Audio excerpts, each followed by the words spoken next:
عديت يا مشايب اسالف عالزمان الاولي،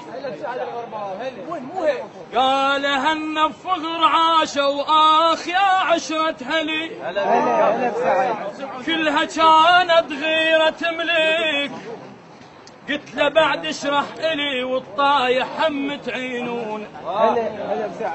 قال الوقت لا ما يفيد يا ابن منين احكي لك، الخوة تريد جواب لو على الوضع ابديله، فراغ وايد يصح هواي وقت الفات عن جيلك، مو خاف احكي تهيض جروحي.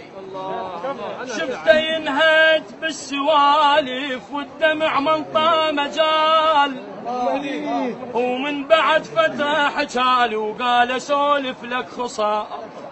الاخو يحن على خيه بهالزمن ما يصح محال، والطايح حمله يتركونه.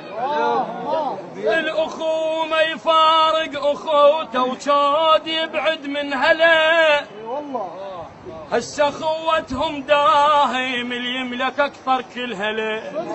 كانت الواد من شامه الطاح حملة تعدله واليوقع حسه تعيرون. قبل ما توجد خيانه والاخو حزام الظهر، عالطمع كلها تقدم والقطع بيهم كثار. شاهدت هذا وقتكم وريت ما شاف النظر، والما يملك ما يردونه. قبل لو شخص واحد طاح تلقى الديره ملتيه، هسه الاخو لا ينصاب خوته تفكر بديه. عشنا رحم الله والديك. قبل لو شخص واحد طاح تغدى الديره ملتيه، هسه الاخو لا ينصاب خوته تفكر بديه. عشنا فالسلف خوان يحن قلب الاخو الخيه، وخوتكم ما تسوى نهيمه.